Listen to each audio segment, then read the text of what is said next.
Olá, estamos hoje aqui com Walter Bonani, formado pelo IBGC, com participação em conselhos de empresas, também participação em comitês de RH, associado Brasco e com uma experiência muito grande como executivo da área de RH.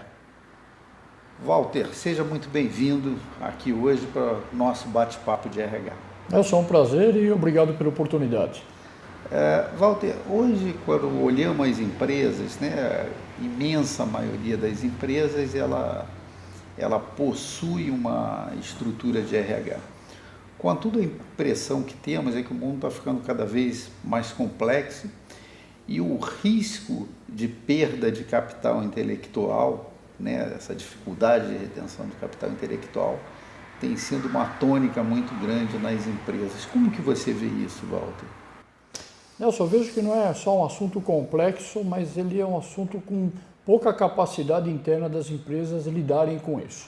A gente vê recentemente o próprio Zygmunt Bauman fala da volatilidade das relações, o mundo está em constante evolução e as pessoas estão cada vez menos tempo ficando nas empresas. Isso se deve a vários fatores. Um dos principais é a adesão à cultura da empresa. Então as empresas têm uma necessidade, por motivos de competitividade e lucratividade, de se permanecerem no mercado e crescendo, e no entanto têm perdido muito capital intelectual, porque os novos entrantes nas empresas têm ficado cada vez menos tempo. Então tem um aspecto primordial que é o da cultura organizacional. Então a empresa possui uma cultura organizacional que quer seja do ideário do dono, ou quer seja de uma multinacional que possui uma cultura organizacional, em que ela vai evoluindo, a cultura se permanece estável e não muda na mesma velocidade que o mercado exige. Por outro lado, os novos entrantes precisam alterar essa cultura, vêm com visões diferentes, e conforme o turnover da empresa vai aumentando, existem novas formas de se desenvolver essa cultura organizacional. Então aí é necessário requerer, primeiro, que a empresa mantenha o ideário e qual é a intenção da cultura predominante. Ela precisa discutir e definir qual é a cultura que vai ser a predominante. E com base nisso, buscar profissionais que estejam aderidos a esta cultura. Como é que você vê hoje em dia essa nova geração, a entrada dela nas empresas, já que às vezes elas, durante o período que elas foram amadurecendo, elas não foram muito acostumadas a lidar com contrariedades, e educar é saber frustrar. E quando chega, ela acabou sendo criada como se fosse o centro das atenções. E quando você chega num ambiente corporativo, dificilmente você será o centro das atenções. Você consegue descrever como é que está essa acomodação dessa nova geração aí nas empresas e como é que as empresas devem lidar com isso? Vou dar um exemplo na minha própria casa. Por exemplo, eu comecei a trabalhar com de 12 para 13 anos e fui aliando tanto a parte de conteúdo, de conhecimento, de escola, com o trabalho. Minha filha se formou em veterinária e só depois de formada começou a ser inserida no mercado de trabalho. Então o que acabou acontecendo é que as organizações passaram a assumir uma responsabilidade de formar os indivíduos e os novos entrantes e os recém-formados a como lidar com os aspectos organizacionais, como ter a resiliência suficiente no mundo complexo e adverso. E também uma coisa muito importante é que a gente teve dificuldade de falar o não para os filhos, E quando essas pessoas, esses profissionais novos entram nas empresas, eles não estão muito acostumados com isso. No entanto, eles adquiriram uma capacitação muito grande. Hoje você vê um jovem que entra numa empresa, ele já sabe falar 2 idiomas, ele já tem uma formação muito boa em administração, já estudou vários cases de sucesso e de insucesso, ou seja, ele vem com uma carga intelectual muito boa, mas ele tem uma dificuldade muito grande de se inserir numa empresa. E aí é um risco muito grande, onde o RH tem que detectar esses novos entrantes, a começar por um bom processo seletivo, Mas essas pessoas, assim como os gestores da empresa, têm que se capacitar para isso, né? Quando a gente fala em cultura organizacional, quando a gente fala na adaptação de novos profissionais nas empresas, precisa desenvolver estratégias de capacitação e retenção desses profissionais, mas é necessário que se tenha ou uma consultoria ou um interim management que trate a gestão de cultura organizacional de um modo muito eficaz. Porque o dia a dia das empresas deixa esse assunto, que é uma base, um pano de fundo muito importante, para tocar o dia a dia. E isso acaba direcionando tanto a empresa como os profissionais para fazer uma empresa multicultural e que ela acaba perdendo o tempo de como fazer isso. Uma outra coisa que eu noto é que as empresas hoje em dia, para lidar com essas mudanças, né, não são coisas tão simples assim. É verdade. Porque não é a parte do dia a dia. E eu noto também uma valorização muito grande em cima de habilidade cognitiva que está lá no teu currículo. Sim. Mas atropela-se muito a parte de atributos da área afetiva. Sim. Né? Então, esses grandes atributos. Como um profissional de RH, né, ele consegue identificar isso com maior facilidade? Como é que ele consegue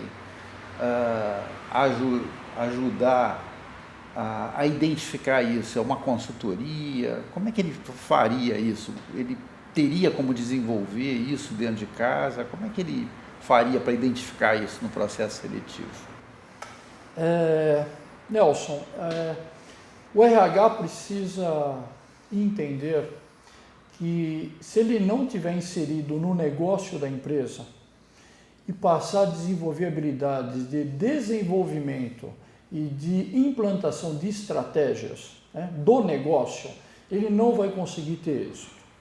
E ele precisa se capacitar nesta área de entendimento de negócio e visão de negócio e precisa buscar capacitação para o entendimento do que é uma cultura organizacional e como lidar com um ambiente adverso onde várias gerações coexistem e fazem o trabalho acontecer. Então ele tem que deslocar um indivíduo ou um grupo de pessoas à parte do dia a dia da gestão de recursos humanos para lidar com este tema. Eles precisam entender de como a empresa funciona, mas eles precisam ter uma atribuição totalmente desligada do dia a dia da empresa, porque senão ele vai ser consumido pelo dia a dia. Existem duas formas de fazer isso. Ou ele contrata uma consultoria, ou ele contrata um grupo de pessoas para fazer interim management nesta área. Os casos de sucesso que eu tenho visto que aconteceram exatamente desta maneira. Eu noto que existe uma agenda global em cima de diversidade, em cima da empresa ser a mais diversa possível, mas eu noto que as empresas elas têm uma cultura organizacional própria e que essa cultura tem um nível de resiliência.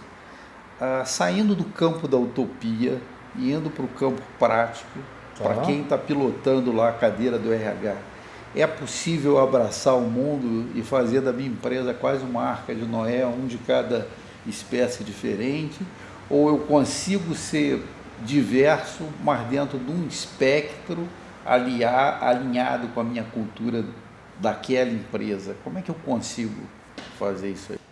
Não existe a forma certa e ideal para se fazer isso, né? Se você pega uma multinacional, você tem um certo ambiente que é regido internamente e com algumas diretivas. Se você pega uma empresa familiar, é o oposto muitas vezes, mas é uma outra realidade. Se você pega uma empresa familiar em processo já maduro de profissionalização e de governança corporativa, é uma outra realidade. Então não existe uma única resposta para essa tua questão, tá? O que é necessário fazer é fazer um diagnóstico preciso do que a empresa é e aonde a empresa quer chegar.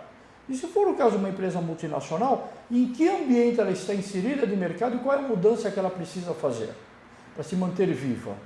E isso desdobra em que tipo de gestão a gente precisa ter. Nesse aspecto, eu acho fundamental que se tenha o RH preocupado com este processo de mudança, com uma pauta totalmente à parte do dia a dia, onde se contrate, onde primeiro se busque capacitação nessa área, se avalie os riscos envolvidos nisso, inclusive de perda de capital intelectual, onde se, por exemplo, você pode fazer um processo de profissionalização, você tem que ter muito cuidado com a perda que você tem numa substituição. Então a pessoa tem muito tempo de empresa, ela já não rende mais, ela está desatualizada. Muito cuidado com essa observação muito superficial e rasteira. O capital intelectual é uma das principais coisas que você deve preservar. Então este risco é um dos principais. O RH, assim como toda empresa, precisa buscar capacitação, precisa saber lidar com esse tipo de risco e precisa buscar gente capacitada para lidar com isso. Walter, a gente agradece bastante esse bate-papo, bastante elucidativo, e a gente espera que as empresas fiquem mais a tempo a esse tipo de risco. Você teria alguma recomendação final para fazer para quem está hoje sentado na cadeira lá do RH, em termos de tendência para onde estamos caminhando? Primeiro, eu acho que o RH é um dos fatores hoje que tem que começar a participar de uma maneira mais intensa da evolução da governança corporativa, né? Eu vejo cada vez mais gestores de RH participando de conselhos de administração, né? Isso tem evoluído, tem dado um cunho não só objetivo, racional, mas do ponto de vista fenomenológico, de entender o motivo daquelas coisas, quais são os sentimentos daquilo, quais são os aspectos não racionais que estão envolvidos nas decisões, né? Então, acho que as pessoas têm que começar a se capacitar e amadurecer o processo de governança corporativa, têm que entender mais de negócio, os gestores têm que contar com recursos humanos como um parceiro de lidar com todas essas diversidades e complexidades, e principalmente saber que todo o processo de maturidade processual, ele tem que passar pelo viés de indivíduos coletivos ou indivíduos pontuais, e cada um na sua seara, de modo que haverá uma interferência da cultura pelos indivíduos e haverá também um processo de maturidade dos indivíduos pela cultura predominante.